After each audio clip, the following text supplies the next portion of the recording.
Magandang umaga po sa ating lahat. Tayo po ay narito upang magpuri sa Lord. Handa na po ba tayo magpuri sa Lord? Ang handa na magpuri sa Lord ay papalakpak at sasayaw para sa Kanya. Amen po ba? So I invite everybody na tayo po ay sasayaw at papalakpak para sa Lord. Hallelujah!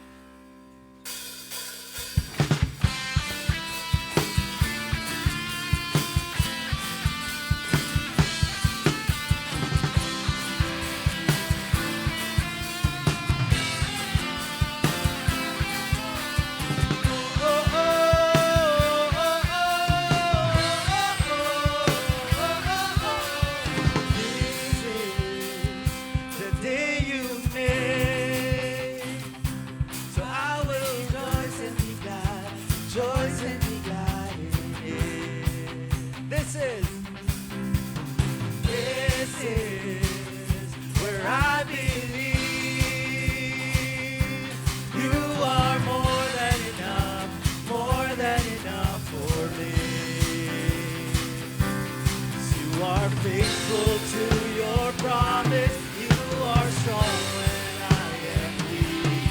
When I'm standing in your presence, I have everything I need. The joy of the Lord is my strength. The joy of the Lord, the joy of the Lord, the joy of the Lord is my strength. Oh my soul, oh my soul.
Hallelujah, Lord God.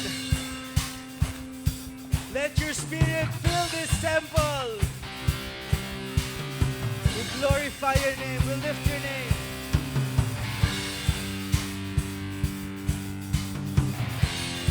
Jesus. Let it rise up like a river, overflowing. Holy Spirit, let it pour out. Let it pour out with no limits, overflowing.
Thank you, Jesus. We've got a joy. I've got a joy, I've got a joy, I've got a joy. I've got a joy, I've got a joy, I've got a joy.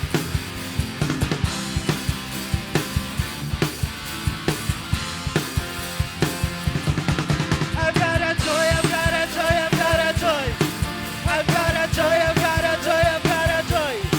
I've got a joy, I've got a joy, I've got a joy. It's the joy of the Lord. I've got a joy, I've got a joy, I've got a joy. I've got a joy, I've got a joy, I've got a joy. I've got a joy, I've got a joy, I've got a joy. It's the joy of the Lord. It's the joy of the Lord. I've got a joy, I've got a joy, I've got a joy. It's the joy of the Lord. It's the joy of the Lord. I've got a joy, I've got a joy, I've got a joy. It's the joy of the Lord. It's the joy of the Lord. Oh, oh, oh, oh, oh, oh,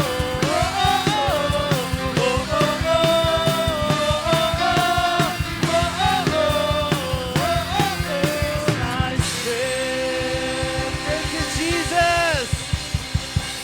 Thank you, Lord, for being my strength, Panginoon. No matter what happens, Panginoon, nariyan kayo palagi. Thank you, Jesus. We magnify your name above every name.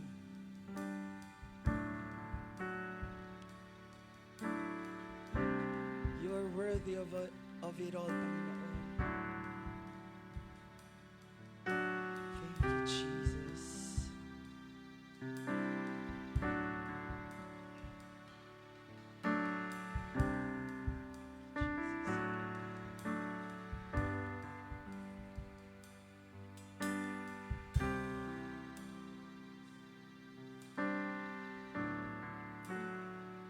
We sing all saints and angels.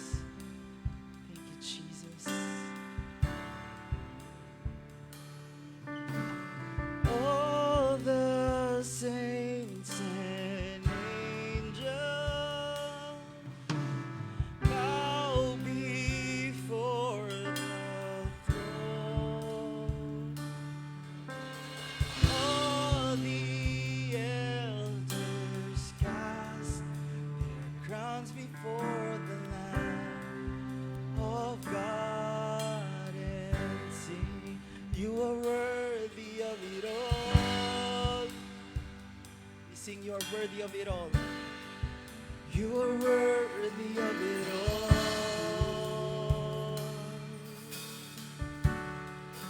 For from you are all things, and to you are all things. You deserve the glory.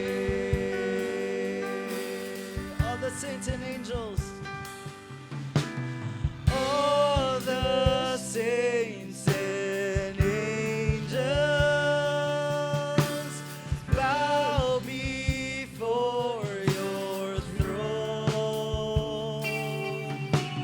All the elders cast their crown before the Lamb of God and sing,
You are worthy of it all. For from you are all things, and to you are all things. You deserve the glory. You're worthy of it all, Panginoon. You are worthy of it all. You are worthy of it all.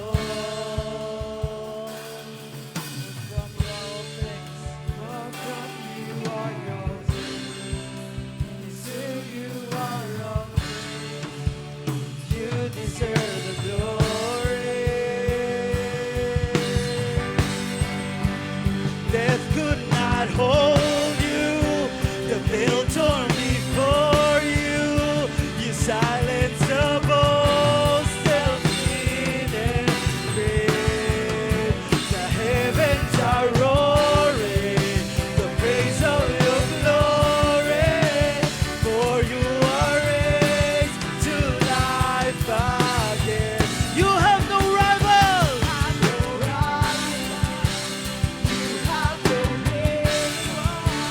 Now and forever, God, you reign. Yours is the kingdom. Yours is the glory. Yours is the name above all names. Death could not hold you.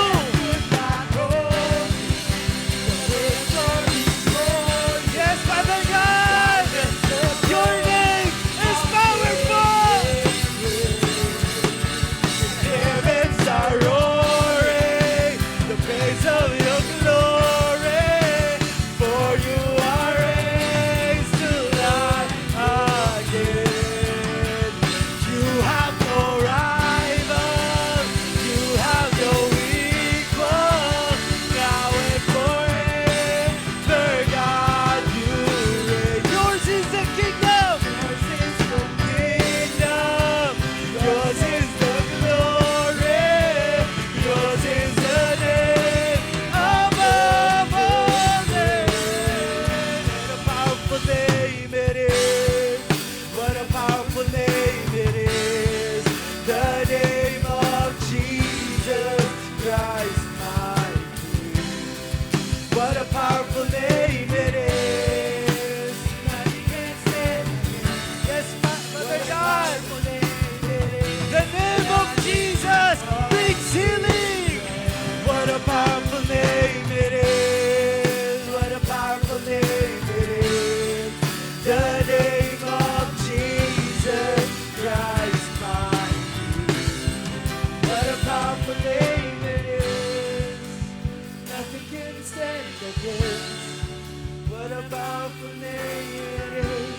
The name of Jesus.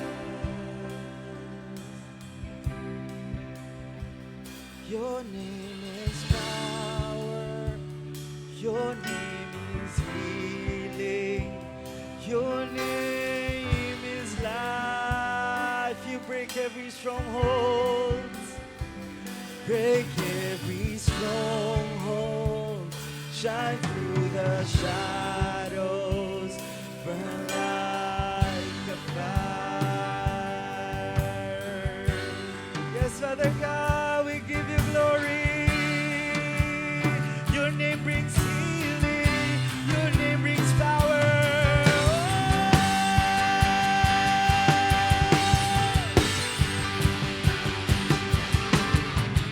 Thank you, Jesus. Your name is so powerful.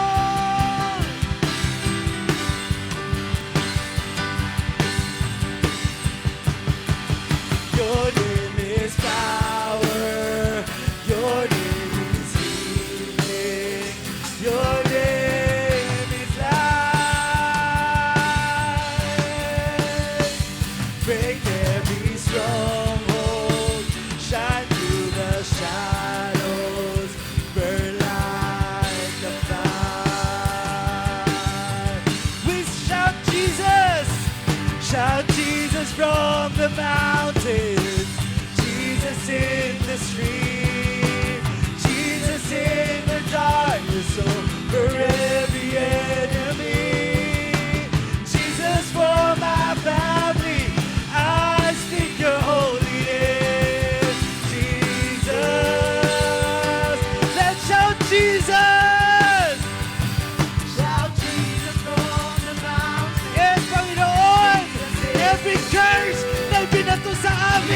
We rebuke it in the name of Jesus. Jesus for my family. I speak your holy name. Jesus. Shout Jesus, Jesus, Jesus. Shout Jesus from the mountains. Jesus in the street. Jesus in the darkness over every enemy. Jesus for my family. I speak your holy name. Jesus. We shout Jesus. Shout Jesus from the mountains. Jesus in the street. Jesus in the darkness over every enemy. Yes, Panginoon. Jesus for my family. We believe, Lord God, that you are moving in our families. We shout Jesus. Shout Jesus from the mountains. Jesus in the street. Jesus in the darkness over every enemy. Jesus for my family. Yes. I speak your holy name. Jesus. For the last time, we shout Jesus. Shout Jesus from the mountains. Jesus in the street. Jesus in the darkness over every enemy. Jesus for my family. I speak your holy name. Jesus. 'Cause your name is power. Your name is power. Your name is healing. Yes, my Lord. We declare that Jesus is powerful. Shine through the shadows, burn like a fire. Your name is power.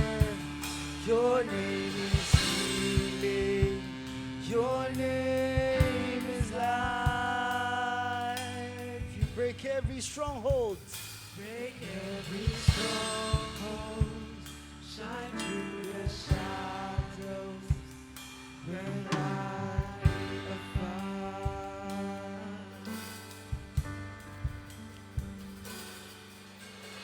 I just want to speak the name of Jesus over every heart and every mind. 'Cause I know there is peace within your presence. I speak Jesus. Pwede po ba tayong pumalakpak ng malakas as we shout, Hallelujah! To the King of Kings, to the Lord of Lords, to the Anointed One! Your name is power, Lord God! Your name is healing! Your name is Jesus! Oh, thank you, Abba Father. And Lord, as we enter, Lord God, your holiness, kami po, Lord God, ay humihingi ng kapatawaran sa aming mga nagawang kasalanan. Mga kasalanan nasa isip, nasa salita, nasa gawa, Lord God, na hindi nakakalugod sa inyo. Lord God, kami humihingi ng tawad. Gayun din po, Panginoon, sa mga taong nakapag-isip, nakapagsalita, nakagawa, Lord God, ng hindi maganda towards sa amin. Lord, we release the forgiveness. We release the forgiveness. And Lord, we seal this, Lord God, with your name, Panginoon. Because your name is power. Your name is healing. Your name is life, Panginoon. Thank you, Jesus. At Lord, naniniwala kami na malaya na kami makakadulog sa inyong banal na trono. Dinadalangin namin, Lord God, ang inyong anak na maghahayag ng inyong banal na salita. Hide him at the back of your cross and let your glory and your glory shine upon his life, Lord God. That, Lord God, every word that comes out from his mouth, Panginoon, nandun yung kapangyarihan, nandun yung deliverance, Panginoon. Thank you, Jesus. At Lord, kung nasaan kami, surround this place with the walls of fire and the walls of bronze. No works, plans of the enemy. Ngunit, Panginoon, kayo lamang, Lord God, ang inaasahan namin. Let the moving of the Holy Spirit fill this temple, Panginoon. At naniniwala kami, from start to finish, Lord God, ng araw na ito, you, Lord God, will bring us victory. Thank you, Abba Father. And Lord, we sealed all these prayers with the most precious blood of Jesus. And we give you back the highest praises, glory, honor, and thanksgiving. Everybody says, Amen.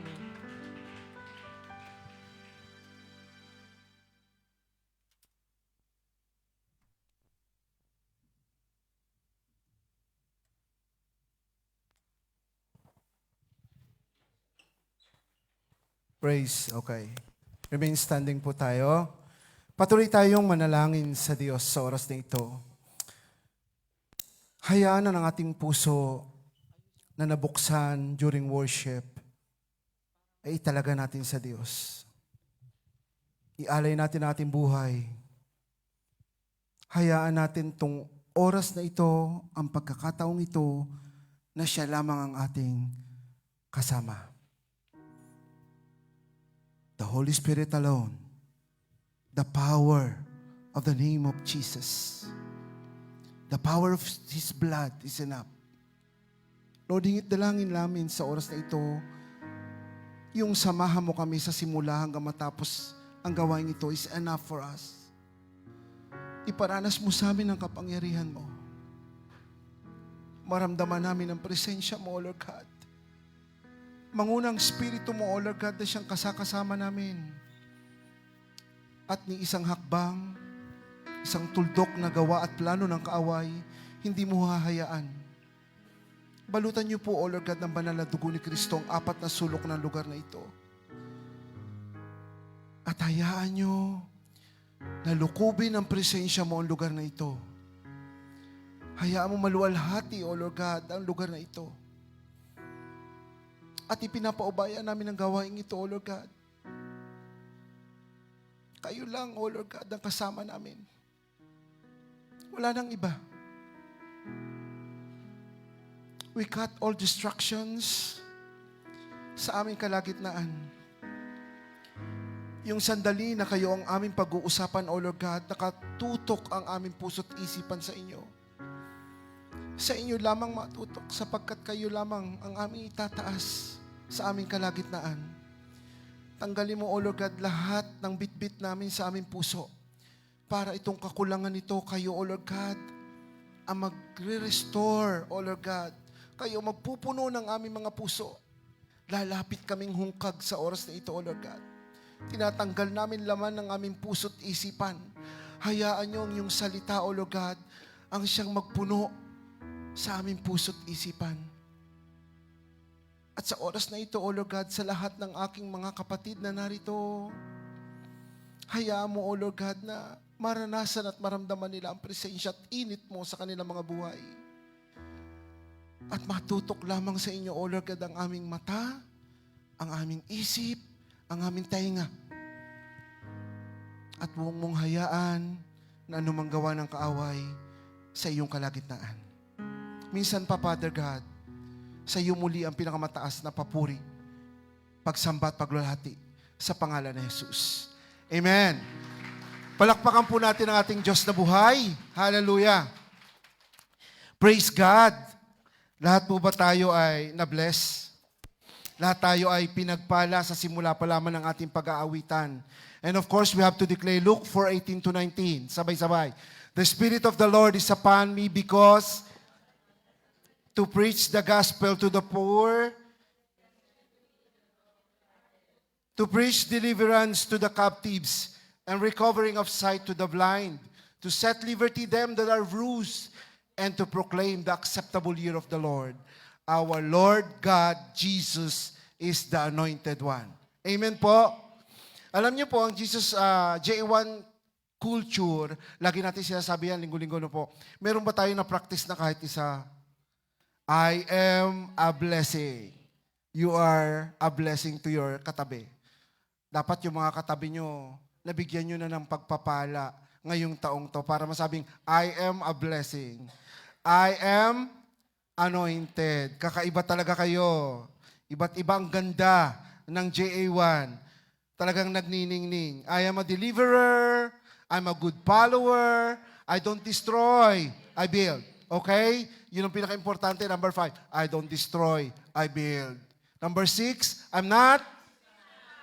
Number 7, I appreciate everyone and everything. Number 8, I am part of and I'm in partnership with Christ. And of course, I am not extreme. Amen po. Alam niyo po itong kwento ng aking ihahayag ngayong araw na ito, bago ko po ito inisip gawa ng alam ko, related to sa gagawin natin after. Kasi sadya naman talagang hindi ganon kadali o katagal ang panahon. Napakabilis ng panahon. Sino nagsasabi po nito? Ang bilis ng panahon, di po ba? Sino po dito yung talagang nakaranas ng magagandang bagay nung sila'y elementary na hindi nakakalimutan? Ng high school. Yung mga nag-college, nag-vocational. Alam nyo, dalawa lang ang laban dito na hindi nyo makakalimutan, isang pangit at isang maganda. Amen? Isang pagpapala at isang walang-wala. Yan talaga yung simula palang kontra na. Magkakontra na sila. Grade 1, grade 2 hanggang high school tayo at nag-college man kayo, dadalawa talaga ang naglalaban kung titingnan natin, di po ba?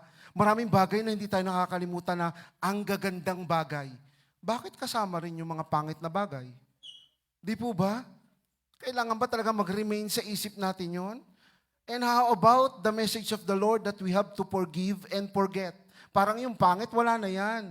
Puro magagandang bagay na lang ang ating sasamahan. Yun na lang po yung marinig sa atin. Ang topic po natin sa araw na ito ay pinamagatang. Tagalog na Tagalog po talaga yung pamagat na po. Tingnan po natin dito ay time flies. Butterflies, mosquito flies, flies. Alam niyo po, napakabilis no po. Ang bilis ng panahon. Ang pag-uusapan natin dito, yung sinabi ni King Solomon. Si King Solomon sa chapter 3, 1-8, yun ang ating pag-uusapan. Yun lang. Saglit lang po to. 27 minutes po yun nung pinractice ko. Ngayon, di ko alam yung revelation ng Lord kung madodouble yun. Di 54. Paano kung na-triple yun? May kontra ba kayo? Di ba? Wala. Pag sinabi kong this is the leading of the Holy Spirit, shut up. Because the Holy Spirit brings and leads me the Word of God. Amen po. Yung po yung pinag-aralan ko nito, sabi ko, ay oo nga naman, no, dapat talaga. Kasi po ako, nasabi kong ang bilis ng panahon, 25 years na pala ako dito sa Italia. Alam niyo yun? Aba? Aba? Aba, sadyang wala. Yan ang mahirap ha. Yung nakikita mo na, nakikiramdam ka pa. Kailangan meron tayong emotion. Oo nga pala, 25 years. Sino dito nagsisimula pa lang ng 2 taon, 1 taon, 3 taon? Taas ang kamay. Oy, 26 na kami ngayong taong to. Isipin mo yung aming pinagdaanan. Gusto ko bago ikwento to, gusto ko munang sabihin sa inyo yung sinabi ni King Solomon about this introduction. Sabi po ni King Solomon, first, this is necessary and important. First is adaptability, patience, and discernment are essential in navigating our harmonious and purposeful life. Magiging masaya, magiging may layunin yung goal ng buhay natin kung mananavigate to ng maayos. Di po ba? Kung kayo isang barko, at wala kayong gauge doon na pupuntahan nyo dito, doon pa ganyan, baka kayo mapunta sa pangpang. Amen po. We have to navigate our life na nandoon yung harmonious and purposeful.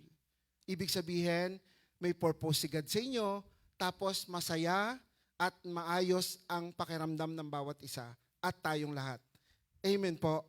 Adaptability, mga kapatid, lahat ng OFW dito, sinong dumating dito pagdating ay nasa bangko na? Taas ang kamay. Ako lang? Naglilinis ako ng bangko eh. Ba? Di ba? Sino dito talagang napunta na ng ospital? Akala mo mga tao, saan ka nagtatrabaho? Sa ospital. Saan ka nagtatrabaho? Aba, ako'y nagtatrabaho sa office. Mga picture, alam nyo, nung unang araw, no? Mahilig din ako magpicture. Pipicture ako sa harap ng ng laptop ng aking opisina, nandun ang computer. Sino nakaka-adapt sa ganito? Tinatawag doon, we have to adapt. Adaptability in every situation that comes and pass in our life. Amen? Kasi pag hindi mo ma-adapt to, mawawala ka. Kayo dumating dito, may nurses or nursing graduate, may doktor, may engineers, commerce graduate, may midwife, may dentistry. Lahat sila nakatrabaho ko sa empresa. And special na nakatrabaho ko doon, isang principal. Sabi ko, ma'am, huwag mo kong tawaging ma'am, at ang hawak ko ay mucho, ikaw istracho. Sabi ko, ma'am, kahit na principal siya sa atin, and then isipin mo yung twist ng buhay, ganun naging madali sa kanya na i-adapt para sa buhay. Amen. Sabi ni King Solomon, si Solomon tayo, papalibhasa, famous si Paul, lagi ko nababanggit. Sabi ni King Solomon, sasabihin ko di mamaya, bigyan natin ng kahalagahan ng buhay. Buhay na meron tayo ngayon. Hindi yung talagang mabubuhay ka ng lamenta kung nasa Pilipinas lang ako. Ba't ko ba iniwan pa yung trabaho ko sa bangko? Bakit nagtatrabaho ko sa munisipyo? Ba't ko iniwan to? Principal na ako sa isang eskwelahan. Bakit ko siya iniwan? Ano bang hinanap mo? Kasi hindi ka kontento sa sweldo mo doon. Kaya humanap ka na po pwedeng baguhin yung buhay mo na hindi naman. Ang pangarap mo, baguhin ang buhay ng pamilya mo. Amen? Adaptability in every culture, in every place na pupuntahan natin, importante yan. And even King Solomon said this. Sabi niya, kailangan to. Bakit si King Solomon sinabi niyang ganung kabilis ang panahon? Tingnan niyo po yung ating verse dito kay King Solomon na pag-aaralan natin from verse 1 to verse 8. Sino ba si King Solomon? Si King Solomon po ay anak ni King David. David sa Italiano. Si King David po ang tatay niya. Kwento ko lang to na mabilis para pagdating natin doon sa ating mga illustration, alam nyo na kagad ang storya. Bakit nagkaganon? Hindi yung mangangapa kayo. Bago tayo mga pa sa sitwasyon, sasabihin ko muna sa inyo ang istorya. Si King David that time, na anak si King Solomon po, sa time na yon, na kanyang paghahari, sinabi na ng Lord na kukunin ko ang isang anak mo para maging hari. At si King Solomon yon. Si King Solomon may pagtanggi pa. Alam niyo po ba, munting bata si King Solomon. Not stated in the Bible, but assumedly, lahat ng mga verses in different book, sinabi na, maaaring si King Solomon ay nasa age of 12 to 15. King na kagad. King na kagad, ho. Nung siya ay tinayo bilang isang hari, sa tingin nyo at the age of 12 years old, kaya na ba niyang pamunuan ang isang kaharian na maraming nasasakupan ng mga tribo? Di ba napakahirap po yun? Sa tingin niyo po, sa oras na ito, kapag sinabi kong, Bishop, i-appoint niyo nga po si Gabri na maging pastor. Sa tingin niyo, sa dami niyong tao na nandito, si Pastor Gabri ang nagsasalita dito, di ba meron kayong doubt? Bate ka muna yung batang to. Ano yung po pwedeng magawa nito? Nagpapasalamat si King Solomon that time because my best friend, ang tatay niya, nabuhay pa, which is si Prophet Nathan. At yung isa pa, si Prophet Nathan, kung maaalala niyo po, during yung pagsubok ni King David sa kanyang biyena na si King Saul, siya yung tinakbuhan nito. Siya yung naging mentor, siya yung naging spiritual father during that time. Kaya gusto ko rin sabihin sa inyo to, tandaan nyo, napakasarap na may mga tao sa palibot natin na siya yung masasandalan natin, nagme-mentor sa atin, siyang tutulong sa atin sapagkat hindi lahat ng pagkakataon kaya natin. Lagi niyo yung tandaan. And si Prophet Nathan during that time, nilid siya at the age of 12. Ganun ka-eager si King Solomon. Si King Solomon, he has everything. Wealth, authority, lahat nasa kanya. Siya yung pinakamayaman, siya yung naging pinakamayaman that time, siya yung pinakamaging matalino. Then during that time, siya ay natutulog, nagpanaginip sa kanyang Diyos. And God asked, what do you want? Luxurious car? Biggest contract in the government? Government na naman kontrata. Hindi po yon. Nagkamali lang po ako. Anong gusto mo? Kasi nakita ko humihikab kagad ang aga-aga. Pagdating sa kontraktor, ang pinapanood nyo sa Pilipinas, gising na gising kayo. Sabi kong ganon, nagpanaginip si God kay King Solomon. Ano bang gusto mo? Sabi ni King Solomon, wala na akong pwedeng hilingin pa. Kayamanan na sa akin na, otoridad na sa atin na, isa lang hihingin ko. And that is wisdom. Doon nagsimula ang karyera ni King Solomon. Sa edad niya ng kanyang pagkabata at tumutungtong na sa pagkabinata, doon nagkasimula po yung kanyang paglilingkod, pagsunod sa Diyos. Paano nasabi nating nanatili yung time na yon? Nung nakita ng Diyos ang puso ni King Solomon, sinubaybayan na nga siya ng Diyos. Amen po. Ito yung struggle bago tayo magsimula. Ang struggle kay King Solomon, nung nasa kanya ng authority, wisdom, wealth, lahat na ng mga nasa tabi niyang mga king or kings, lumalapit na, nagpapa-advise na. Tumaas na yung kanyang pride. Isipin niyo po, how many years naging isang king si King Solomon? Nakikita niyo ba akong lahat? 40 years. 40 years. Kung nag-start siya at the age of 12 plus 40, 52. Kung nag-start siya ng 15 plus 40, 55. Which is the Bible, hindi stated ko anong age, but munting bata sa Tagalog. Sabi niya, a little boy sa English, in different version. Yun po yung kanya. Ito ang problema. Nung nagka-pride na siya, in 40 years, isipin nyo, ilan ang naging asawa? 1,000. Isipin niyo po yun, gaano kabilis ang isa? Isa. Di po ba? Sobrang bilis. Kaya nung sinusulat niya tong verse na to, I know, and we all know, na talagang pinagdaanan niya na ito. Dinaanan niya na yon. Sobrang bilis. At yun ang dapat natin maunawaan ngayon, kung gaano natin kabilis pag-aaralan to. Amen? Salamat sa Diyos. Palakpakan natin ang Diyos. Hallelujah. Ang sabi po sa atin sa first illustration, ang first illustration po natin mga kapatid, 4 lang po ito, pinaghati-hati ko. Verse 1, verse 2, 3 and 4, 4 and 5, 5 and 6, then tapos na. Application tayo, 100 application. Doon tayo mahirapan. Kaya kung kayo tututok mga kapatid sa tulong ng banal na Espiritu na kasama natin ngayon, madali tayo matatapos nito. Amen. Para nagmamadali, hindi po. Tayo'y mag-uusap ng maigi sapagkat ito'y para sa ating lahat. Amen mga kapatid. For there's a season, a time for every activity under heaven. A time to be born and a time to die. A time to plant and a time to harvest. Mga kapatid, itong verse 1 and 2, kung titingnan po natin dito, lahat tayo dumaan dyan at dadaan tayo. Kung tayo ay may kapanganakan, meron din tayong kamatayan. Pero, ito ang patuloy pa na tinetest sa atin ni God.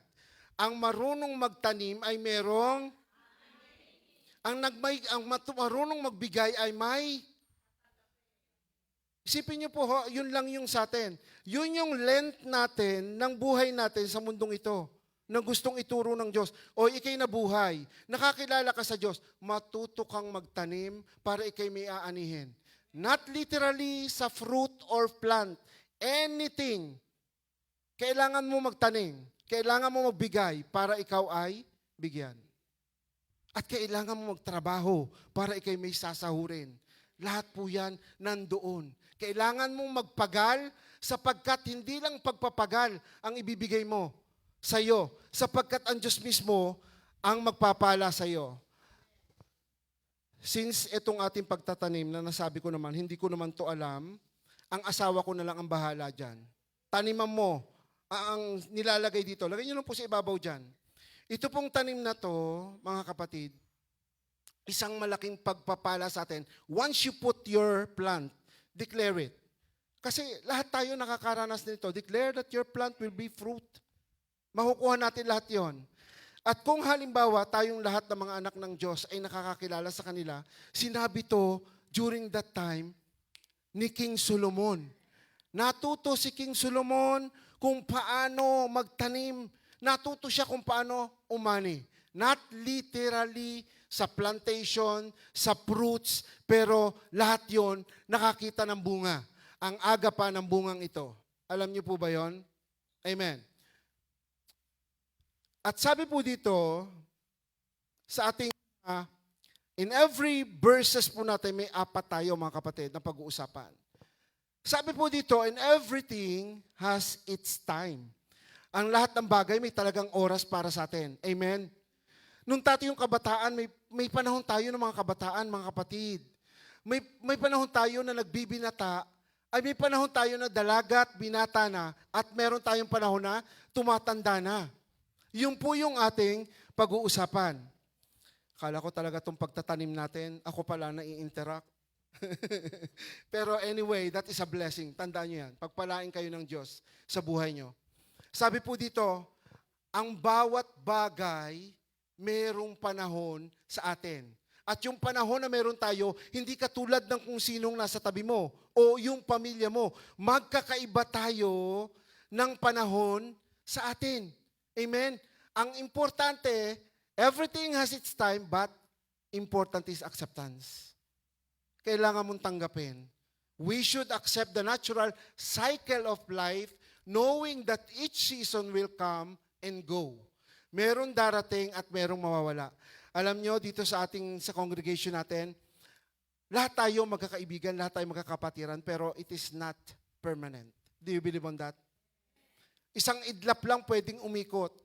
Ang katabi na doon ni sister, yung nandoon sa Rotary. Ang kapatid ng Rotary, nasa Ropor na. Di ba? Yung nasa gitna dito, boom, isang araw lang, nandito na sa tabi na Rosa. Hindi mo alam, pero nagsacycle siya. Ang buhay na tinatawag po dito, ng acceptance sa atin, tayo po ay nabuhay, namamatay, pero dapat yung balance ng life natin, pag-uusapan natin yon, yun po ay may purpose si God sa buhay natin. Pag wala po yon, wala pong kwenta yung magiging buhay natin. Amen? Si King Solomon, naisip niya to, itong verse na to, nung panahon na to, noong tumanda na siya. Bakit? After 40 years, before 40 years po siya na naglilingkod, bago matapos siya maglingkod sa Panginoon, alam niyo po ba na siya ay tumiwalag sa Diyos dahil sa kanyang maraming asawa? Anong nangyari? Nagkasundo-sundo sila para sumamba sa Diyos-Diyosan. Yun yun. Aking binasang mabuti yung libro. Sabi sa libro na sinasabi dito, during the late time ng kanyang pagkamatay, nagsisi naman si King Solomon. And that is, sinabi din ni God the Father na yung isang anak din niya, ang susunod na maging hari sa kanya. Kasi yun na yung generation eh. Hindi na magpo-flow yun eh. Iikot yun. Dadaan at dadaan sa kanya yon. So during that time, ng kanyang pagwawalwal ni King Solomon, tandaan niyo po, sobrang galing, hindi rin to naka-align kay God. Sobrang yaman, mawawala talaga tayo kay God. Sobrang pride natin, mawawala kay God. Kasi kahit paanong sabihin nyo, buka ng bibig nyo na kay Lord ako, sumusunod ako kay Lord. Hindi naman nakatingin niyang kay Lord sa pangharap mo, sa sinasabi mo, tinitingnan lagi ang puso mo. Kung ano yung motibo ng puso mo, yun yung perfect measurement of God. Wala nang iba. Pwede kasing sabihin natin na sinusukat ng Diyos ayon sa ating gawa. No. According to our faith. No. Wala po yan. According to your heart. At doon lang lahat papasok yan. That is the first two. And the second, the third and fourth, sabi, kailangan din daw, sabi ni King Solomon, more patience.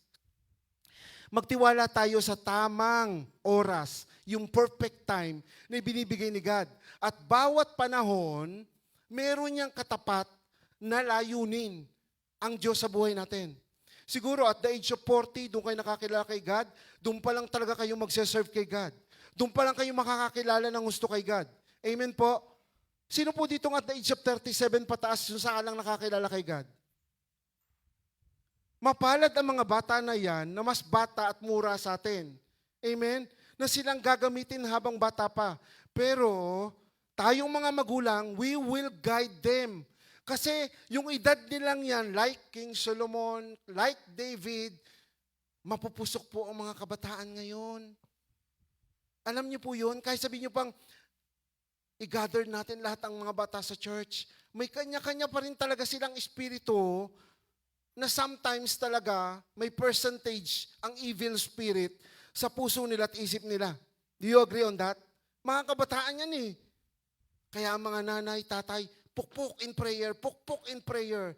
Guidance, papaalala, pangangaral, kailangan yan. Tayo ngang malalaki, ang lalaki na ng ulo natin, ang tatanda na natin, but yung failure, nandun pa rin. Nagkakamali pa rin tayo, di po ba? Pero ang justification lagi, ikinukonsider mo sarili mo, Lord, okay lang yun, magre-repent naman ako. Lord, okay din naman yun kasi lagi ka nagre-repent, pero paulit-ulit. Alam niyo po yun, minsan talagang nawiwirduhan ang Diyos sa atin eh. Nalilito. Aba, teka muna kapatid. Oo nga, ikay nakaluhod lagi, araw-araw miyat-miya. Ay, miyat-miya din naman ang iyong gawa ng gayan eh. Sabi dito, ni King Solomon, if you can have this patience, okay, tiyanin mo, keep it. Pero kung hindi na, let go.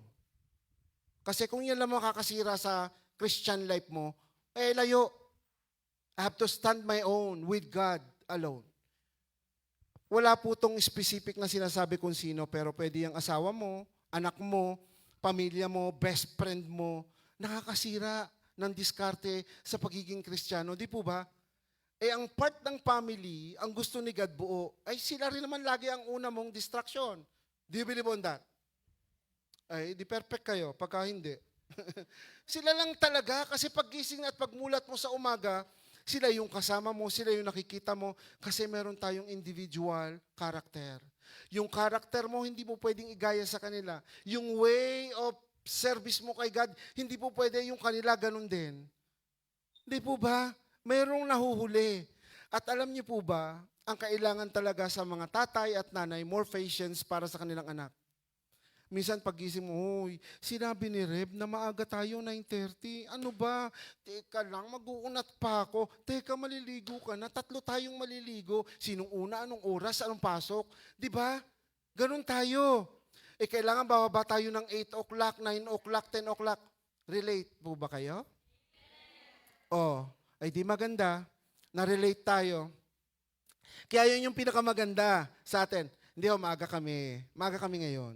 Kasi kagabi pa lang, baka sabihin nyo, hindi po baka sabihin nyo siya, kagabi pa lang po nag-usap na kami pagpasok namin sa pinto. Okay, 10 to 8, tawag tayo ng taxi para mas mabilis tayo. 8:00, taxi kami ngayon, taxi.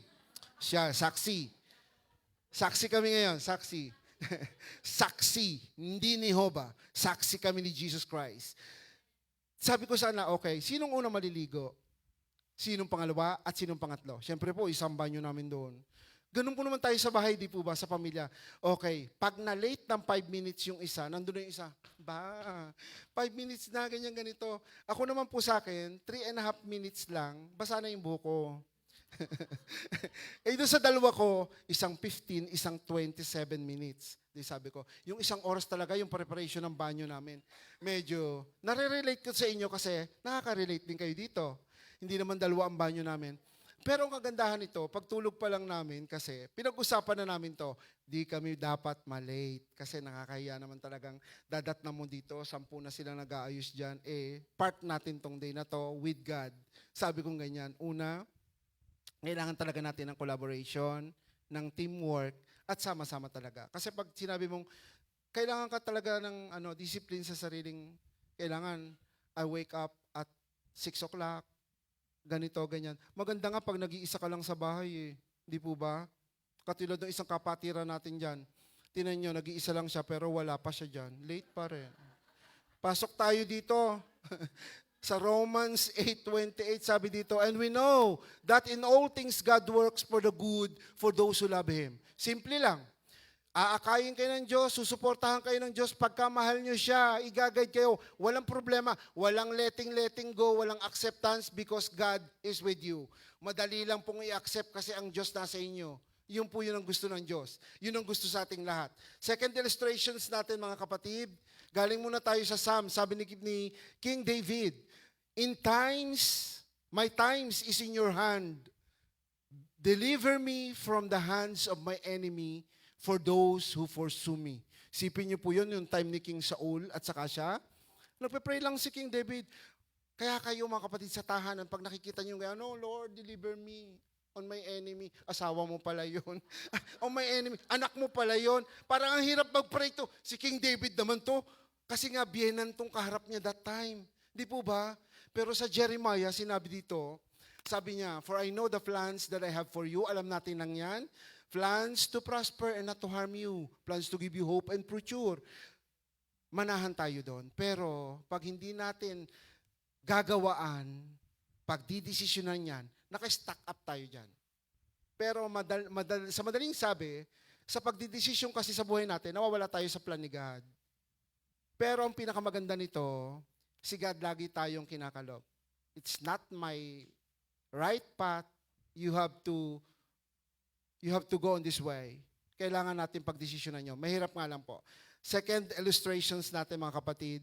Sabi dito sa Ecclesiastes 3:4, a time to kill. Not literally, pero sinabi yon ni King Solomon that time kasi during that time siya na-distract, na siya talaga ay nabasag, bumagsak, but time to heal. Merong time na talagang hinihil tayo ng God. Alam niyo po sa buhay natin mga kapatid as a Christian, normal na dinadaanan natin yung mga part na yan. Pero pag nang time na heal na, isipin mo, nagdibo na yung anak mo, nag-heal ka pa rin. 1 year old pa lang kayo may problema. Anong tawag doon? Hindi na healing yun. Ang tawag doon, dalhin na sa gobyerno. Pasok na natin sa tribunale. Sorry. Kasi pag kay God, walang ganyan. Walang ganyan katagal ng healing. We have to accept everything or healing right away for forgiveness. Forgiveness and forget everything. Yun yung healing. Kasi pag walang total forgiveness, wala po yung healing. Sabi dito, a time to tear down, yung pagbagsak natin, and a time to build. Nangyayari yan. Hindi lahat ng Kristiyano laging masaya araw-araw, linggo-linggo, impiedi. Ang ating physical na katawang to po pwedeng maging daan to, yung pamilya natin, yung buhay natin, para tayo bumagsak. Para tayo ay may kakulangan that time. Si King Solomon, bako Paul ng Paul. Si King Solomon that time, yung kanyang kasagsagan sa kanyang buhay that time, alam niyo pa, doon talaga siya nawala sa Diyos. Nung dumami na yung kanyang mga asawa. Nakalimutan na yung Diyos. Nasa kanya na kayamanan, siya ang pinakamatalino, siya na yung lahat. He forget everything sa buhay niya. Sabi nga niyan, a time to cry and a time to laugh. Ito yung pinakamaganda sa atin. And a time to mourn and time to dance. Tayo po lahat, pinagdadaanan natin lahat ng mga bagay na to, pero may kasunod po na mangyayari sa atin yan. Because God, in 1 Corinthians 10:13, give everything, trials, problem, but He also give ways to go out, to live on that situation. Lagi po natin tatandaan, ang Diyos lagi ang nagbibigay sa atin ng daan para tayo makalabas sa sitwasyon, problema na ating kinaroroonan. Amen po. May 4 din po tayo ditong pag-uusapan na dapat nating maintindihan. Sa ating pong 4 na ito, sabi, timing is everything. Yung tamang oras para sa lahat ng bagay. May timing talaga, di po ba? Minsan sa buhay natin, nagkataon, hindi. That is the right time. Para sa iyo yan. Kaya yung time na yun, antayin natin because there are times for action and times for restoration. Kung hindi ka nare-restore ngayon, maybe someday, God restored you. Completely. Completely. And who keeps a command will know no evil things. Kung sino yung sumusunod sa utos ng Diyos, madidiscern niya. Not say nawawala na sa Diyos, nadidiscern niya na yung ginagawa niya ay hindi sa Diyos. Kaya, pinakamaganda po yon para sa atin ng mga mananampalataya. Alam mo yung mga pagkakataon na hindi na pala sa Diyos itong ginagawa ko. Because sabi dito, whoever keeps a command will know no evil thing. Wala nang mga masasamang bagay na dapat kang gawin bilang isang Kristiyano. Kasi na-realize yun ni Solomon, nakakailang pool na ako, bilangin nyo ha. Alam ko kung bakit ako nakakailang pool, wala ka, ayun ang tubig pala, nauuhaw ako. Palakpakan po natin ating Diyos, salamat po.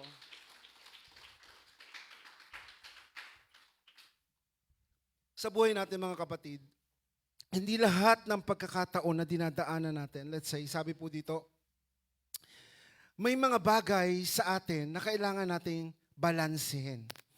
Our spiritual, our physical.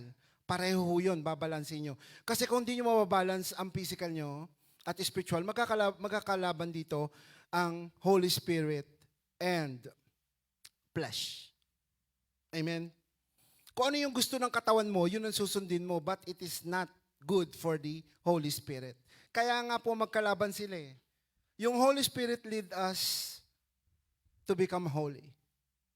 And ang flesh natin, pag di natin na-control, kasi wala yung fruit of the Holy Spirit, lead us in an evil spirit. Yun po yun. Kailangan natin balansin to. Kasi kailangan sa pagbabalansin natin ito ng ating buhay, makikita natin na yung bawat panahon at oras na meron tayo ay nasa tama. Amen mga kapatid. Timing is for everything because you can balance your life through the help of the Holy Spirit. Ito pa ho yung dalawa. Sabi dito, yung emotional authenticity. Napaka-importante po natin o sa atin tong mga Christian. Sabi dito, it's okay to express emotion. Okay lang naman po talaga eh. Sa human natin, masaya ka, malungkot ka, pero doon sa mga inunang sinabi natin, di po ba? Kung may saya ngayon o may lungkot ngayon, merong saya na susunod. Sabi dito, and weeping may pause for the night, but joy comes in the morning. Sige, iyak mo lang yan ngayong gabi. Iyak mo todo. Umiyak ka ng umiyak at aabutin pa. At huwag mo nang paabutin pa ng umaga ang lahat ng ito. Kasi yun po yung pinakamaganda mga kapatid. Tatanggapin mo kung ano yung darating sa'yo. Like I said in the first illustration, tanggapin mo to. Kung di mo matanggap, let it go. Pero pag let it go mo to, tanggalin mo na rin sa puso mo at isip mo. Kasi yung pa yung makakapag-embaras o makakapag-distract sa'yo kung hindi mo alsin yun. Amen po? You have to let go or you have to accept. Sabi dito, yung feelings natin dito, normal lang yon. It's okay. But if you have trust in God's sovereignty, yung kapangyarihan ng Diyos, it is God control in our life. God is in control of all seasons and we can trust His timing. Kung ikay nagtitiwala sa Diyos, alam mo na bawat oras na dumadating sa buhay mo ay ibinigay ng Diyos, tatanggapin mo talaga yun. Di po ba? Pray ka talaga ng pray, tapos paggising mo sa umaga, ito na pala yung kaharap mo, ito na pala yung katabi mo, yung pala siya yung magiging asawa mo. Ito ba yung binigay ng Lord sa akin? Siya ba talaga yung makakasama ko buong buhay ko? Yung tititigan ko sa paggising ko? Yung makakasama ko sa pagtulog ko? But look, if you trust God, sovereignty, ito yung magiging bigay sa iyo ng Lord. You have to accept this. Di po ba? Huwag mong pakiramdaman kung ano yung nararamdaman mo. That is emotional authenticity. Kailangan Kung ano yung binigay sa'yo ng Diyos at naniniwala ka sa Kanya, tatanggapin mo tong lahat ng to. Kaya si King Solomon that time, nung nag-grieve na siya after for what he has done na napakarami, 1,000 na asawa in 40 years, kasi hindi pa naman siya pwede mag-asawa ng 12, 13, 14, 15, 16, 17. Yung mga batang ganito, marurupok yan. Yung kay King Solomon, talagang eager siya sa paglilingkod noon. Hanggang siguro, hulaan nyo, anong age siya talaga nag-start dito? Obo, galing. Siguro nakarelate ka doon. 20 ka agad, no?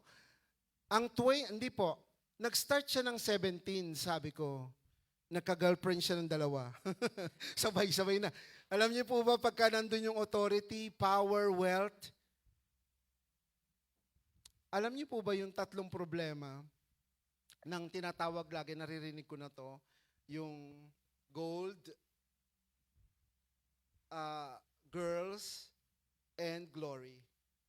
Yung 3 yon, 3 G, na nagiging problema ng mga matataas na posisyon. Ano bang pipiliin nila? Wealth, glory, gold, and pang-apat si God. Yun ang nagiging problema nilang, yung 4 na yon. Pag naman po sa mga girls na naghahanap, ang laging hinahanap nila, yung merong 3 M. Alam niyo po yon? Lagi ko naririnig yun sa mga, naghahanap ako ng magiging asawa, 3 M. Ano yun? Milyonaryo, milyonaryo, milyonaryo. Yung pala hindi ganon. Matandang, madaling, 4 na M pala yun, hindi 3 lang. Sabi ko, kaya naman talaga. Kasi yung po talaga naging famous nung araw na kasabihan, sabi, uy, mag-aasawa ko, gusto ko. Yung mga late na, nalilate na sila. Hinihintay ko pa yung may 4 na M ang magiging asawa ko. Kala ko mga milyonaryo na yun, matandang mayaman pala, madaling mamatay.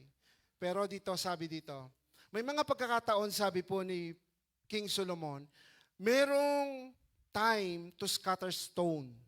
To scatter stone. And time to gather stone. Amen po? Sa atin sa Christian, merong mga time tayo, ang sipag nating mag-evangelize. Init. Lahat, sige. Pero may time naman tayong, wala na, namamahinga tayo.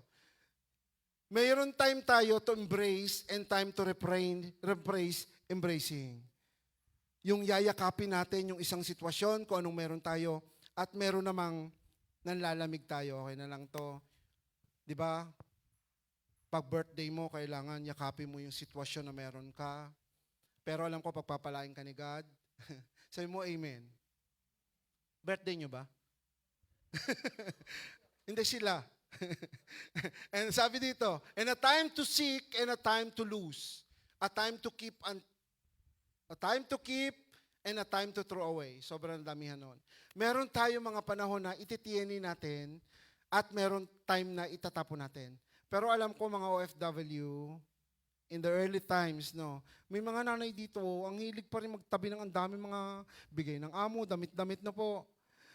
Alam nyo kami sa amin, sinasabi ko na sa inyo na po, tatatlo nga kami doon, parang aparador namin kailangan 20. Sa dami ng damit, sobrang dami. Kasi maliit lang naman yung bahay namin. Bahay namin yun, no? Sabihin nyo, bahay nyo nga yun. O yun, bibigay ng amo. Naku, Lord, sabi nila yun. Parang alam kong hindi, pero paniniwalaan ko. Kumbaga, sabi nga no, kasi yung sinasabi dito ni King Solomon, may panahon talaga siya, talagang iniipon niya. Siguro nakapag-ipon ng 1,000 asawa. Pero siguro nagsawa na, gusto niya nang ibuta lahat. Ang dami di po ba? Sobrang dami nito, 1,000. Paano mo yon in 40 years in service as a king? Paano lahat ng yon? Kaya po naman sa Ecclesiastes at sa Proverbs, nung ginawa niya yung book na to, nandun lahat yung mga advice para sa mga kabataan, advice sa mga nanay, advice sa isang pamilya, advice sa isang komunidad, doon mo matatakbuhan talaga. Sa mga kabataan na ganito ang mga edad, sabi niya, lagi ko itong sinasabi, sige, enjoy your life to the fullest. Lagi niya sinasabi yung, kasi ginawa din niya yung mga panahong yon, but with limitation. Kung walang limitation yung buhay nyo, pariwara mo, walwal lahat talaga kayo. Amen?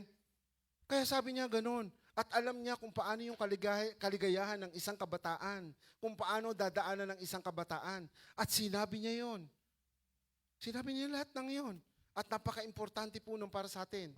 Sabi po dito, ayan po, ayan, may apat tayo uli dito. Sabi dun sa verse ni King Solomon, timing is a crucial. Ang oras po ay mahalaga. Amen? Katulad ditong oras natin dito, kukunti nga lang po itong oras natin ngayon, kasi nga, ito na lang yung inabot nyo. Nag-start ho kami ng 9:30, dumating kayo 10 na eh.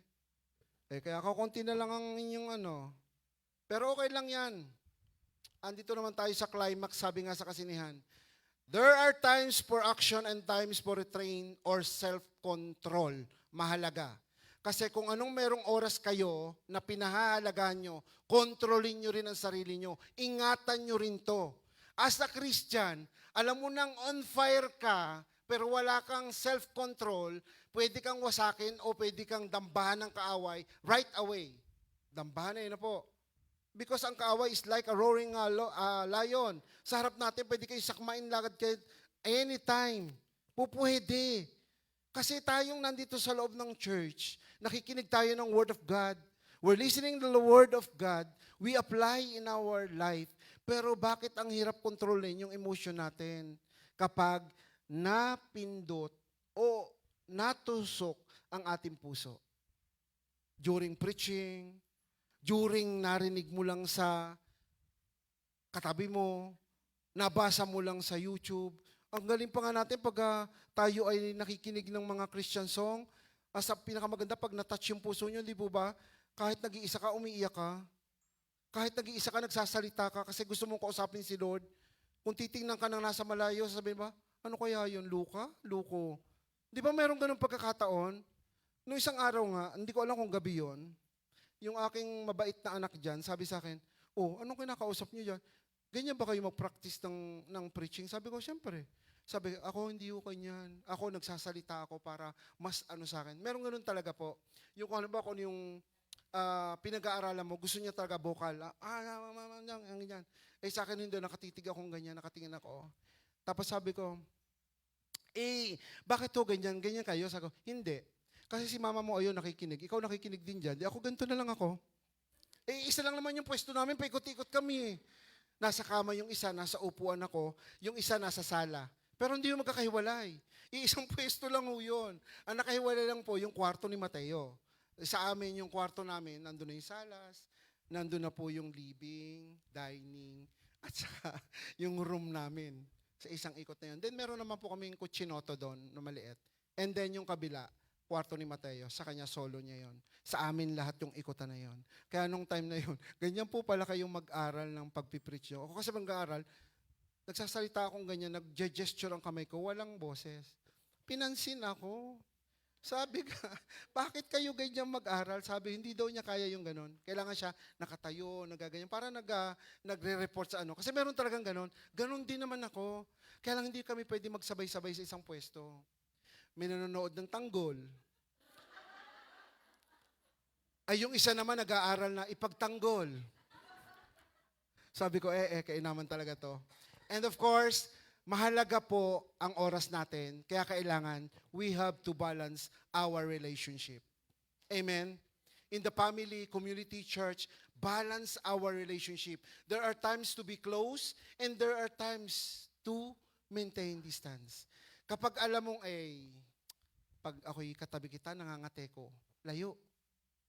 Not literally nangangate, parang hindi ako mapakali. Alam niyo po yon. Meron ganun pagkakataon yung kwento ng kwento, hindi ko gusto marinig yung boses mo, lalayo muna ako sa iyo. Kasi parang yung pakiramdam ko nababago.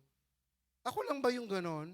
Alam niyo po, ina-example ko to, in real life natin. Meron talaga nagsasalitang parang, hindi mo gusto makinig, tahimik ka lang, ayaw mo. Kasi pagka gusto mo yung kausap mo, meron kang conversation. Huy, oo nga. Huy, ganyan di. Oo nga talaga. Yung hindi ka pa makontento, talagang tuwan-tuwa ka pa. You have to maintain on that. Yung closeness. But yung distance, kailangan pag-aralan natin, bakit? Christian tayo Ano naging problema? Di po ba? Lahat yan, meron talagang season, pero meron din dapat talagang restoration. Kasi Christian tayo eh. Pag nagtanong ka, bakit po talagang ba't laging ganun? Of course, si God, lahat ng mga karakter niya sa Bible, ni-restore ni God. Eh ikaw pa na anak ng Diyos, hindi ka i-restore? Amen? Sa buhay natin, ganun po tayo. May restoration tayo sa buhay natin. Kaya wag mo sasabihin na, okay na ako dun eh. Mas mabuti na lang, medyo malayo, okay na. Hindi. Hindi okay yon. Kasi, iisa tayo. Pamilya, church, ang pinaka-importante dito, only the blood of Jesus that we have is one. His name is one. And that blood and name is powerful. And how that name and blood not manifest on you or manifested on you, but parang walang nangyayari sa powerful name and blood ni Jesus. Kasi pag nag-manifest yun sa atin, bura lahat, durug lahat ng kung anong meron tayo sa puso natin. Are you in? Sa third illustration natin, sabi dito, no, may 3 and 4 pa pala.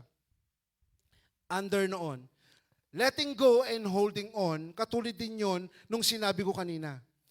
Hold on and letting go, but yung wisdom in decision making. Hindi basta ka magbibitaw. Hindi ka basta maghahawak or ititiyenin mo to. Yung desisyonin nito, napakahirap eh. Kapag nagdesisyon ka, mag-remain sa isang sitwasyon o sa asawa mo man, usap tayo sa asawa. Pag nagdesisyon ka na tatanggapin mo siya habang buhay, tatanggapin mo siya kung ano siya. Amen?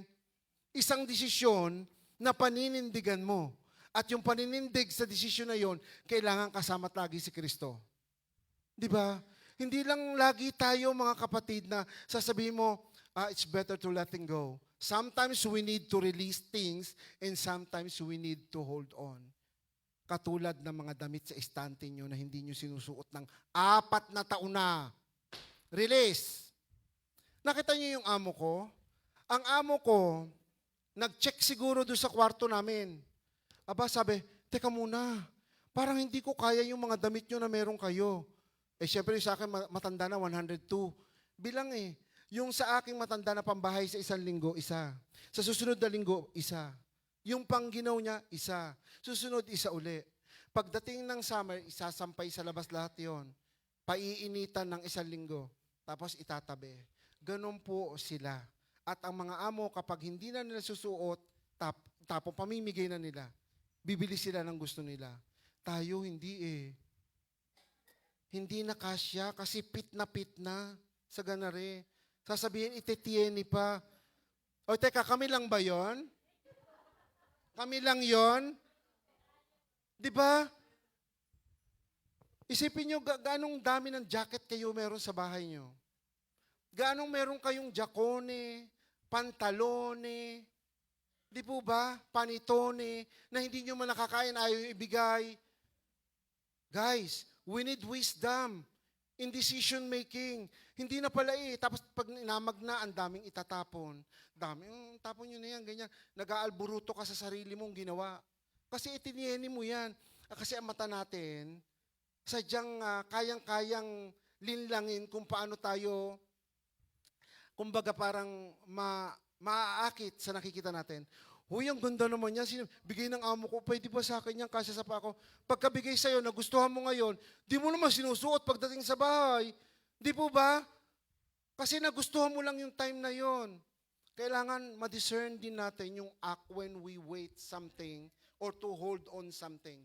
Sipin mo, pagka hinold mo ba to, may pakinabang ba to sa buong pamilya nyo? Siguro pwede mangolekta kayo, padala nyo sa Pilipinas, kailangan nila yan. Kaya lang, pag-isipan nyo ha, kasi ang pagpapadala ng kahon ngayon, ang jumbo, 100 or 90. O di ba ho? Nakapangolekta nga kayo ng isang jumbo na kahon. Wala naman kayo ngayon mapampadala. 90 eh, 100. Idali nyo na lang doon sa dilaw na hulugan para mas maganda pa ho yun. Sa buhay ni King Solomon, ang daming bagay niyang kinolekta na pinagsisihan din niya pagdating ng oras. Mangongolekta ka nga ng 1,000 asawa, iba't ibang karakter. Hindi po ba? Sobrang dami talaga. Siguro pag may napadaan, pwede lang ibigay ang isa. Uy, sa'yo na are. Kuha na rin isang are. Lalo na't napakaingay at ang gulo. Di po ba? Hindi naman kasi kaya kung titingnan nyo, babasahin nyo talaga yung Proverbs. Sabi niya, ang ugali ng isang tao, hindi mo kayang pakitumangan kasi may kanya-kanyang ugali. Pag tigil mo sa isang tahanan, may mga babaeng hindi mo talaga mapigilan ang pagsasalita nila. Mayroong mga babaeng mapagbigay at tahimik, iba't iba klase talaga ng mga babae. Salamat na lang ang mga lalaki, mababait. Shh! Kapag tulog. Ang ating pong illustration sa Ecclesiastes 3, 7-8. Last na po to, ho. Last na to. Kaka-40 na ako, minutes na ako. Oy, late kayo. Sabi dito, a time to tear apart and a time to mend. A time to love and a time to hate.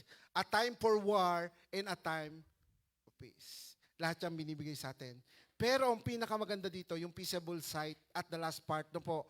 Kasi at the end of this, ang gusto ni King Solomon, may kapayapaan. May kapayapaan sa puso niya, gusto niya matahimik, maluwag yung damdamin niya. Sino nang gusto ganito sa tahanan na ang tahanan niyo ay napakatahimik at peaceful? Okay, ako lang. Parang ako lang to talaga. Pinakamasarap po talaga yung may kapayapaan tayo sa puso natin. Even sa work natin, kapag tayo nagtatrabaho, lalo na sa mga empresa, 8 kayong magkakakopya, may nagtatrabaho sa baba, may nagtatrabaho dito, may kakopya ka dito, ang bagal na naglalamesa, ang bilis na nagmumutyo, hindi mo maintindihan. Tapos yung naglalamesa, pagpunta sa banyo, yung naglinis ng banyo, hindi maigi. Kagulo na. Hindi po ba? Ang sarap maglinis ng opisina kung nag-iisa ka.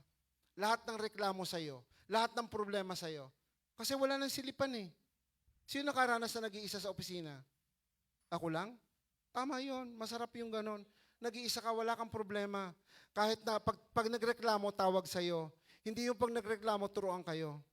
Di po ba? Ganon din ang maraming anak. Kala niya, opisina lang. Ganon din ang maraming anak. Si ate, si kuya kasi. Di po ba? Paano kung dadalawa kayo? Dapat magkasundo kayo. Ito pa nga sa church. Sa church natin, alam niyo po ba yung regular attendees natin sa church tayo, pumapalo na tayo sa kulang-kulang 100. Pero lagi pa rin may daan para magkulang ang silya. Kasi may mga nag-chat din po, may mga masamang pakiramdam. Kasi ngayon po yung temperature ngayon mga kapatid, ingatan nyo kasi ito yung pinaka-critical na yung hangin may kuryente. Pag nakuryente kayo, manginginig kayo. Tapos uubuhin, sisipunin. Amen? Pagdaan ng kuryente, huwag kayong manginig at baka malakas ang resistensya nyo. Kasi sa bahay, huwag kayong magbubukas ng sobra ng bintana. Ang amo ko, pag bukas ang isa doon, sarado lahat. Pag bukas doon, sarado din lahat. Siyempre po sa amo, sadyang maginawin yung amo ko, 102 years old eh. Sadya naman talaga kayo ang lana, 4 na, nakapatong sa ganito. Kasi wala pa kaming heater sa bahay. Sino pong may heater na sa bahay? Lahat naman po tayo, di po ba? October 15 or 16 tayo magkakahita. Okay. Dito po meron tayong 2 lang tayong illustrations po dito sa atin. Timing for words and silent. Ito pinakamaganda sa mag-asawa. Meron daw panahon para kayo ay magsalita at manahimik. Sa mag-boyfriend, mag-girlfriend, sa mag-best friend. Hindi komot best friend nyo, kailangan nyo laging salita ng salita ho. Kailangan mananahimik din tayo at meron din time na magsalita. Magsasalita kayo na may tama.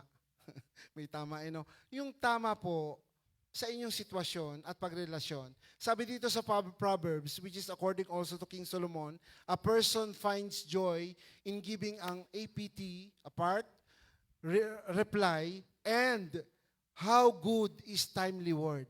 Napakabuti nung salita mo na bibitawan na nasa tamang oras. Amen po. Hindi yung bara-bara na lang. Puro sibat ng sibat. Hindi ho ganun. Mas maganda yung manahimik ka, then rest and pause a while, saka mo sabihin, mali ka. Hindi dapat yon. Huwag mong sasalubungin yung init ng iyong mahal sa buhay, asawa, kaibigan, kapatid. Huwag mong sasalubungin. Kasi kapag mainit ang ulo nila, hindi ka mananalo sa kanila. Amen? Kaya kailangan tayong Christian, yun ang kaibahan natin. We are anointed, kakaiba tayo, tayo ay mapagparaya, mapagbigay po tayo. Sabi po dito sa ating second, mga kapatid, discernment in action. Kailangan sa bawat kilos ng kaharap mo at ikaw mismo, madiscern mo yung spirit na meron sila. Kasi we need to discern when you engage and when you step back. Kailangan alam mo yung kaharap mo. Ay, teka, hindi to. Alam ko to. Ibang espiritu meron dito. Di po ba? Kailangan mo yon. Kaya nga, ito yung sinabi ni Jesus Christ. Behold, I am sending you out as a sheep in the midst of the wolves. Nasa yung isang tupa na nilagay niya sa kalagitnaan ng mga wolves. Ano bang tawag doon? Di asong gubat po din eh. Merong wolves ay lupo. Is it lupo? Yeah. Nasa gitna doon. Kaya sabi dito, you have to discern. Alam mo, nasa gitna ka na ng ganyang panganib. Dapat maisip mo kung ano yung tamang gagawin mo. Don't panic. Mag-isip ka. Teka, nasusunog ang bahay. Kailangan ganito, sabi mo sa kapitbahay, the house is burning. Nasa gitna ka ng bahay, nasusunog. Ganun gagawin mo? The house is burning, neighbors. Hindi ho ganun. Kailangan, teka muna.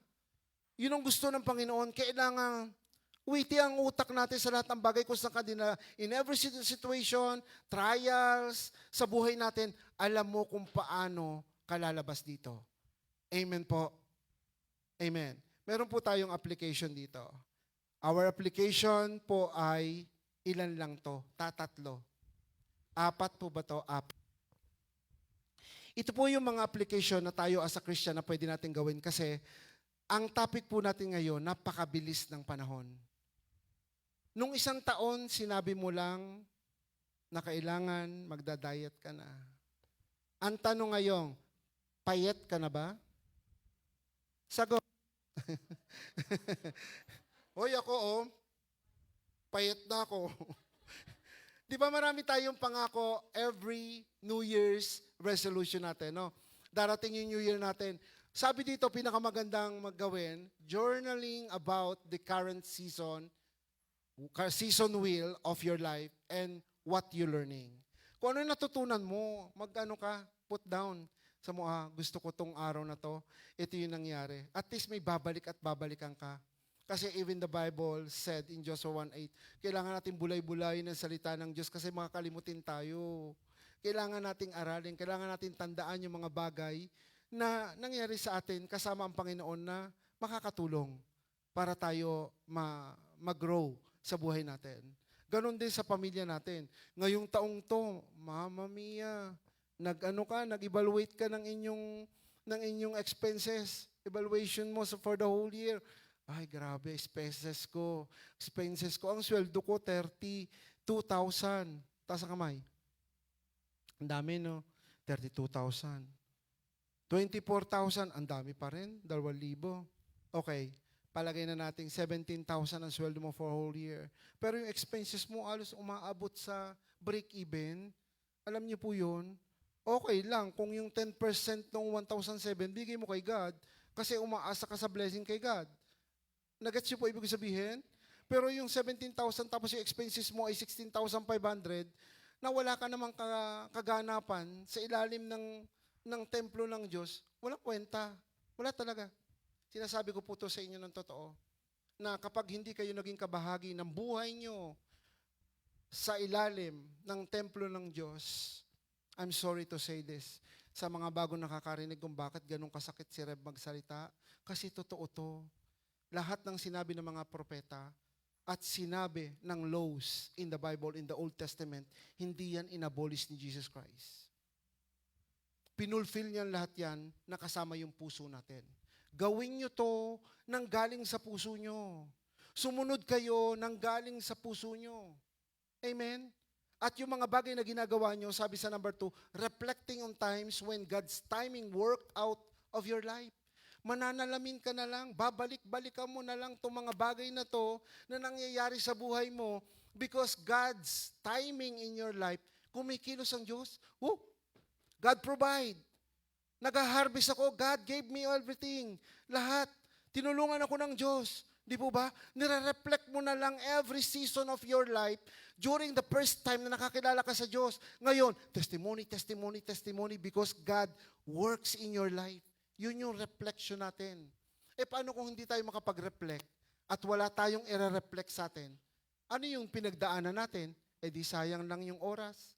Sayang lang yung buhay na to. Yung sinasabi ko mga kapatid ngayon, medyo mahigpit doon yung sinabi ko kanina about giving sa atin. Pero yun po yung totoo. Kasi doon ako nakakilala, doon inakay ng Diyos yung buhay ko. Huwag kayong manghihinayang. Lagi niyong tatandaan, sinabi ko sa first verse, na hindi kayo nakaabot ng first verse. Lahat kayo ipinanganak na buhay sa mundong ito. Mamamatay tayong lahat.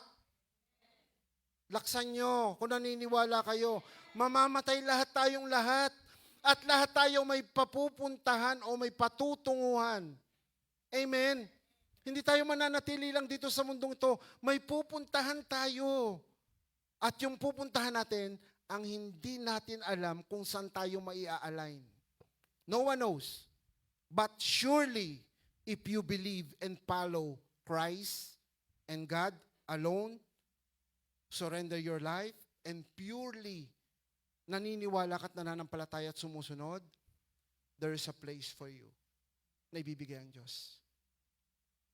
I can say it heaven, but it is the paradise of God. Surely.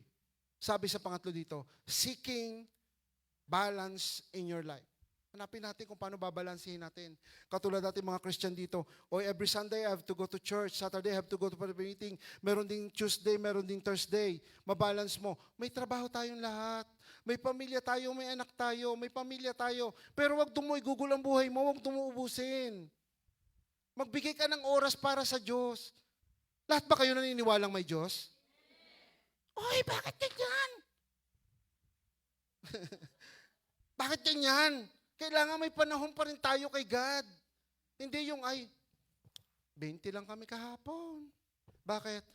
Trabaho Okay lang yun. Pero linggo, bigyan nyo kay God. Okay lang yun. Umatin kayo ng prayer meeting. Umatin kayo ng inyong life group cell kasi pinipilit natin na magkameron tayong 4 na araw na may 1 oras para sa ating gawain sa Diyos. How many hours a week? 24 times 7, ilan po to? Sige nga, 28 times 2, 148 hours.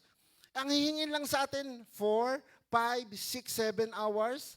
O let's say in 148 hours, yung 8 oras lang ang hihingin sa inyo. Ayaw nyo pang ibigay to?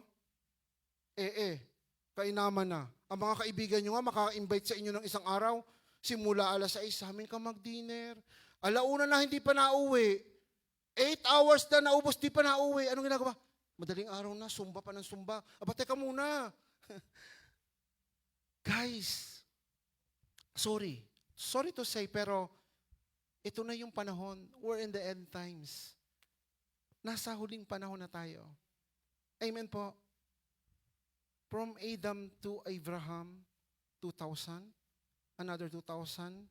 From Abraham to David. And David to Jesus, another 2,000. And Jesus right now, nasa 6,000 years na tayo, pa 7,000 na tayo. Sinabi sa 2 Peter, 1,000 taon ay 1 araw lang kay God. So, tandaan nyo, tumutungtong na tayo sa 7 araw sa sinasabi ng Diyos. At ang 7 araw, ang Diyos ay namahinga. Amen? Kaya itong taong ito, ang ginagawa na lang Lord ay mangolekta kung sino yung Kanya. At itong taong to, nagtatrabaho ng maigi ang demonyo. Tandaan niyo yan. This is that 7 years na sa harap ng panahon ng Diyos. Kaya lahat ng ikapitong araw na pamamahinga ng Diyos at itong 7,000 taon na lumampas simula kay Adam hanggang kay Jesus Christ, 6,000 na. 3 na yan, 6, 7, lagi niyong tatandaan, nasa huling panahon na tayo. Kaya itong panahon na to, bigyan natin ng pagkakataon para tayong lahat ay manumbalik sa Diyos. Repent. ang sinabi, repent, hindi magsisi. Turn back or go back to God. Bumalik tayo sa Diyos. Sapagkat ang Diyos natin, siya yung magiging daan sa atin. Sige po, tayo po'y tumayo at palakpakan natin ang Diyos na buhay. Hallelujah. God's timing is perfect and His plan unfold according to His schedule not ours. May plano ang Diyos sa buhay natin, yung tama, perfecto to, at yung lahat ng yon ayon sa Kanyang schedule, hindi sa atin. Lahat tayo may schedule kay God. Lahat tayo po pwedeng ibigay yung pagkakataon sa atin, yung panahon kung saan po pwede natin tong i-google, gamitin yung buhay natin, pero ang importante, kailangan may kahalagahan to sa harap ng Diyos. Maging mahalaga ang bawat oras natin sa Panginoon. Ituon natin yung ating oras sa Kanya, ituon natin yung ating buhay sa Kanya para maging fruitful yung life natin dito sa earth. And then after, alam natin na pag nawala na tayo dito, ang ganda nung may sasalubong sa atin ng mga anghel ng Diyos, aakayin tayo papunta sa harap ng Diyos. At sa pagharap natin sa Diyos, sasabihin natin, Lord, I'm here. Tingnan nyo nga po yung aking pangalan sa aklat ng buhay that is written on the Bible. Kapag ang pangalan mo hindi nakasulat sa aklat ng buhay, yun ang pinakamahirap. Marami kang bitbit, marami kang gustong isumi kay God. Lord, ito po yung mga ginawa ko. Hindi na kailangan. Pagharap mo doon sa ating Diyos na buhay, alam niya kung anong ginawa mo dito. And God will judge you. Na karapat-dapat ka ba? Makasama ba natin ang Diyos? Mga kapatid, hindi tayo perpekto. Lahat tayo may pagkukulang. Lahat tayo maraming nagawa na hindi kalugod-lugod sa Panginoon. Subalit, ang daming pagkakataon na binibigay sa atin ng Diyos. Come to me. Every time na sinasabi ng Diyos, lumapit ka. Lumapit ka sa akin. Magsisi ka sa mga ginawa mo. At alam natin, ang lahat ng ito na ginagawa natin sa mundong ito, may kabuluhan para sa harap ng Diyos. Huwag kayong mapapagod. Huwag kayong magsasawa. Lahat ng to merong patutunguhan. Minsan nakala natin nahihirapan tayo. Nahirapan tayo mag-evangelize. Nahirapan tayo lumapit ng purely service to God. Pero tandaan nyo lagi, ingatan nyo yung puso nyo. And even King Solomon said, always guard your heart. Kasi maaaring gumagawa ka at sumusunod sa Panginoon, pero hindi naman maayos yung puso mo. Mga kapatid, ngayon sabay-sabay natin buksan ang ating puso. At sa pagbukas natin ng puso, mararamdaman natin sa Panginoon sa pamamagitan ng kaisipan natin. Lord, taniman mo to kung anong kulang pa. Mangusap ka sa bawat isa sa amin, O Lord God. Dumudulog kami, lumalapit kami sa inyo, O Lord God. Na nandun yung paggalang namin at pagpukumbaba. Kita mo po, O Lord God, ang aming puso. Alam namin na malaki ang pagkukulang namin, may kakulangan kami. Pero sa tulong ng Banal na Espiritu, O Lord God, hayaan mo na ma-develop ng mas malalim pa yung relationship namin sa Holy Spirit. The Holy Spirit will guide us. The Holy Spirit will lead us. Siya lang. Gawin mo kami, O Lord God, kaibigan. Hayaan niyo po, O Lord God, sa oras ng pagkakamali nandyan, na yung Holy Spirit, O Lord God, ang siyang nagsasabi sa amin na mali yung ginagawa namin. Huwag niyo pong hayaan na mag-grieve ang Holy Spirit. Hayaan niyo po, O Lord God, na kami, ang katawang ito, O Lord God, nandun yung control, nandun yung fruit of the Holy Spirit, O Lord God. Hallelujah. Oh Jesus, Holy Spirit, right now, let your presence, O Lord God, sa mga anak mo na narito, maranasan namin, O Lord God, yung presence mo. Maranasan namin, O Lord God, yung pag-ibig mo. May restore mo sa puso namin. And we do believe, Father God, in heaven, sa lahat, O Lord God, ng mga anak mo, na nananalangin sa oras na ito, O Lord God. Tumulog kayo. Tumulog kayo sa Panginoon. Hindi ako ito. Kayo mangungusap sa Panginoon. Kayo at ang Diyos sa oras na ito na katunghay sa inyo. Hingin nyo kung ano yung kulang, kung ano pa yung dapat o nararapat natin gawin. Hindi tayo perfecto. Hindi tayo perfecto. Subalit salamat sa Banal na Espiritu. Salamat sa Diyos. Hallelujah. Hallelujah, Father God in heaven. We thank you, Father God. Thank you for blessing us, O Lord God, the family that we have here, that we have the biological family. Salamat po, O Lord God. Salamat sa mga kapatiran. Salamat sa kaibigan namin, O Lord God, na nandito. In every time that we need them, andyan sila. Salamat, O Lord God, sa patuloy na pagpapalakas sa namin sa isa't isa. Hindi po kami, O Lord God, malakas. Mahina kami. But as you said, O Lord God, in Isaiah 40:31, sa aming kahinaan, you will restore your strength upon us, O Lord God. Salamat po dito. Salamat sa lahat ng mga anak na inuna ang pangyapak ang oras na ito para sa araw na ito. Yung mensahe mo, O Lord God, ayon kay King Solomon, pahalagahan natin ang oras. Ang oras na madali lamang, ingatan natin ito. At bawat oras na ginagawa natin sa mundong ito ay may kahalagahan.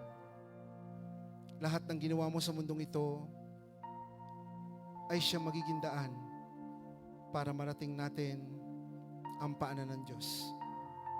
Makakatulong ito sa atin. Ingatan mo ang puso mo. Iingatan namin, Lord God, ang puso namin sa tulong ng Banal na Espiritu.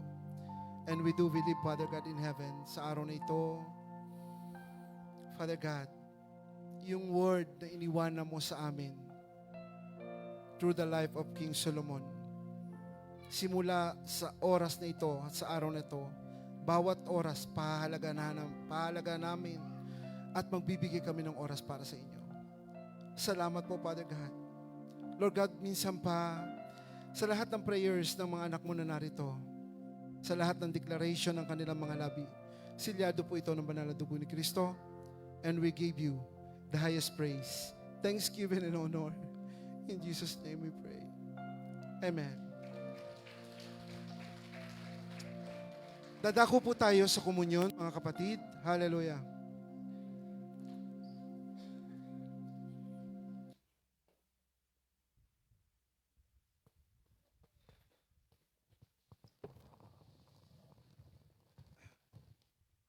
Para po sa mga bago nating kapatiran na nandito, wala po tayong requirements para mag-participate o mag-partake ng komunyon. Just accept Jesus Christ in your life and then pwede po kayong mag-partake ng aming komunyon. Sige po, itaas po natin ating kamay. Father God, maraming salamat po sa mga elementong ito, sa tinapay na nagsisilbing katawan ni Kristo, sa Diyos na nagsisilbing dugo ni Kristo. Basbasan at pakalinisin niyo po ang lahat ng ito. At lahat po ng ito, O Lord God, ay magiging makapangyarihan sa lahat ng mga anak mo na magpapartake nito. Once they declare, O Lord God, anuman ang kanilang karamdaman, kailangan nila sa kanilang sarili at katawan, O Lord God, nandun ang kapangyarihan mo. Bless mo po, O Lord God, ang mga anak mong ito. In Jesus' name we pray. Amen.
Sige po, taas po natin ang ating tinapay.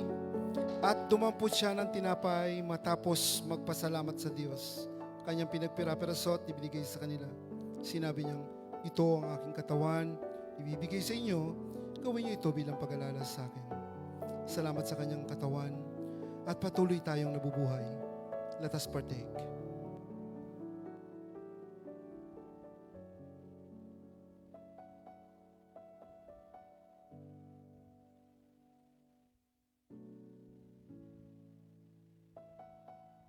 Gayon din naman, dinampot niya ang sarong pagkatapos ng mapaghapunan at sinabing, ang sarong ito na bagong tipan na aking dugo ay nabubuhos para sa inyo. Salamat sa kanyang dugo at tayo'y naligtas. Let us partake.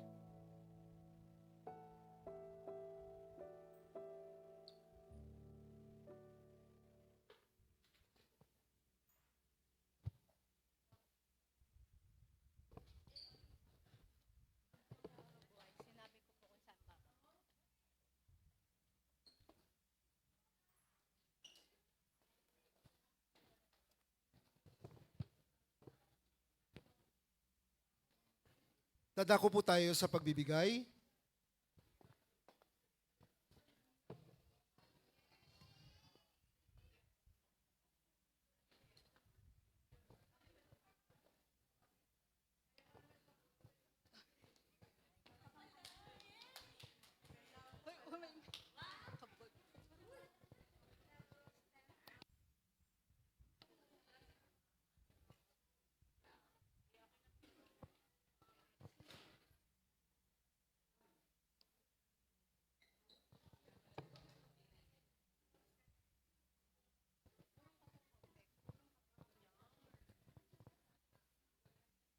Hello, hello. Okay po. Sinong gustong ma-bless po? Amen po.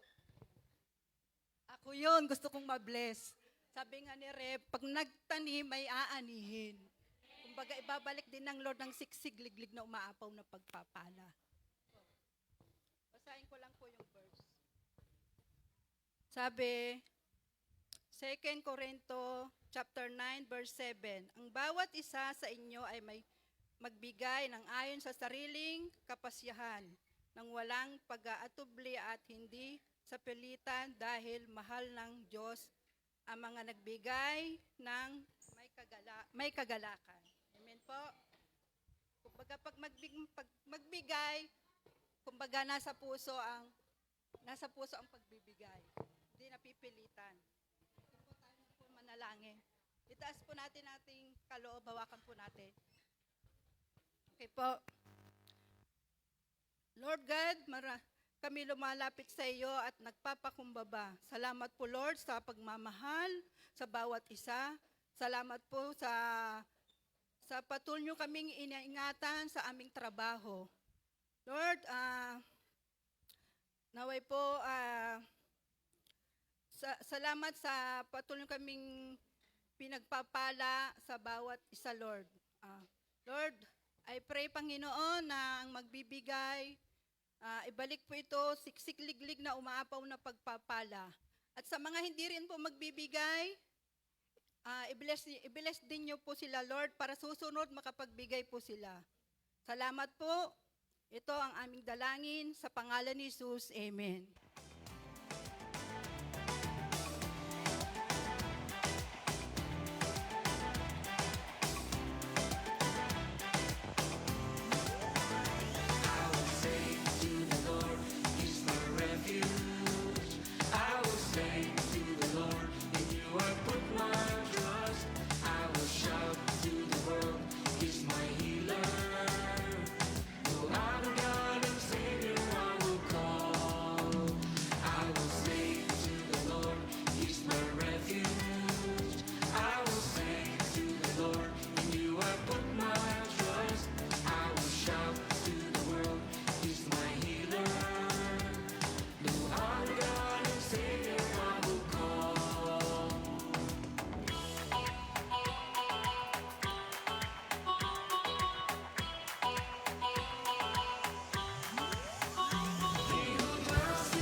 Sige po, tayo po'y tumayo. Hallelujah. Father God, maraming salamat po sa gawain ito sapagkat dito mo tinuturuan ang mga anak mo dahil sa pag-ibig na naranasan nila. Sa lahat ng anak mo na narito, O Lord God, na inuna ang pangyapak nila sa lugar na ito, Father God, pagpalain niyo po sila sa lahat ng aspeto ng kanilang pagpapala. And even, O Lord God, sa lahat ng mga anak mo na narito sa templong ito, O Lord God, lahat ng kanilang narinig, O Lord God, lahat ito ay mamamutawi sa kanilang mga labi para magamit mo sila para isang mabuting lingkod. Father God, maraming salamat po at sa inyong mataas na papuri, pagsambat, paglulati sa pangalan ni Jesus. Amen. Tayo po ay magbibictory. Hallelujah!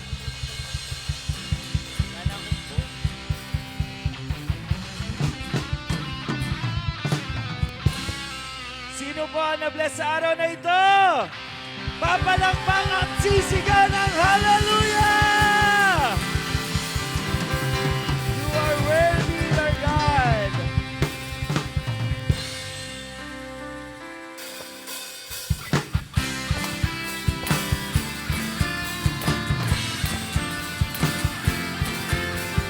Oh, oh, oh!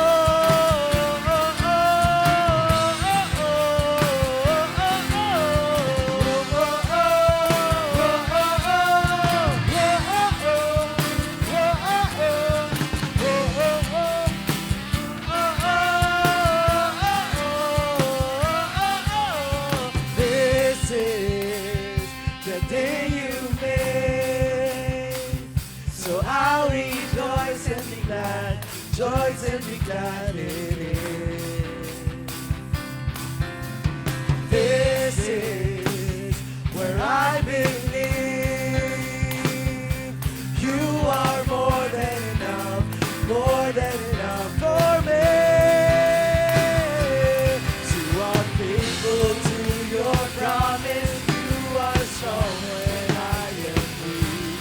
When I'm standing in your presence, I have everything I need. The joy of the Lord is my strength. We sing the joy of the Lord, the joy of the Lord is my strength. Oh my soul, bless His name. All that is within me sing. The joy of the Lord is my strength. Oh, oh, oh.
Soul, bless His name.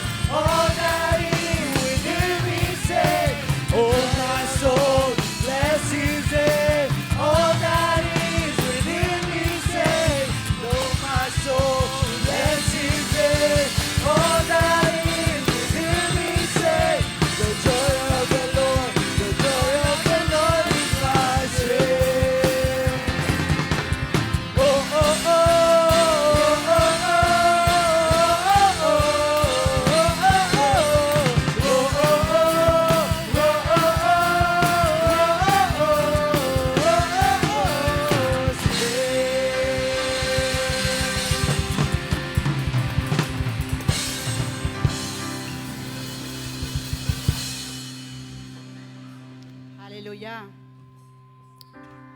Hallelujah. Tayo ngayon magpapasalamat sa Panginoon. Hallelujah, Father God. Sa pangalan ng Panginoong Kristo at sa kapangyarihan ng Banal na Santong Espiritu, na kung saan kayo po ang aming dakilang bisita sa hapong ito, sa araw na ito, Lord God. Patuloy, Lord, kaming lahat nagpapasalamat sa inyo ng walang hanggan, Lord God, na papuri at pasasalamat sa iyo, Lord. Salamat sa iyong presensya. Salamat sa iyong mga anak na ginamit mo ang kanilang mga buhay upang ikaw, O Diyos, ay mapapurihan, mapasalamatan, sambahin sa Espiritu at katotohanan. Salamat po, Lord God, sa iyong lingkod, Lord God, sa buhay ni Revjano, O Lord God, na ginamit mo upang daluyan na iyong banal na salita. Maghari ang iyong mga salita sa puso at bawat isa sa amin, O Lord God, upang ito, O Diyos, ang magbigay sa amin ng kalakasan, sa aming espiritual na buhay sa araw-araw, O Lord God. Salamat, O Lord God, sa iyong kapangyarihan na pinadama mo sa amin sa pamagitan ng iyong banal santong Espiritu, na siya lamang, O Diyos, ang pinahintulutan namin na manguna, maghari, mag-guide sa amin at tutulong sa amin at magpapayo sa amin upang kami makalakad na naaayon lamang sa iyong kalooban, O Diyos. Salamat po, Father God, sa iyo namin pinagkakatiwala ang nalalabi pa o natitira pang oras sa aming gawain na ito, Lord God, hanggang sa susunod pang programang ito, Lord God. Ikaw ang sentro ng buhay ng bawat isa sa amin, O Diyos. Salamat po, to you alone the highest praises, honor and thanksgiving in the mighty name of our Lord Jesus Christ. And lahat po magsabi, Amen and Amen and Amen. Sige po, taas po natin dalawang kamay. Sumati nawa ang walang hanggang pag-ibig ng Diyos Ama, ang patuloy na pagpapala ng Diyos Anak, at walang humpay na pakikipisan ng Banal na Espiritu. Hahayo tayo, lalabas sa lugar na to para mag-isang tunay na Kristiyano. Muli sa kanyang papuri, pagsamba at paglati sa pangalan ni Jesus. Amen. Upo muna po tayong lahat. Upo muna tayong lahat po. Amen.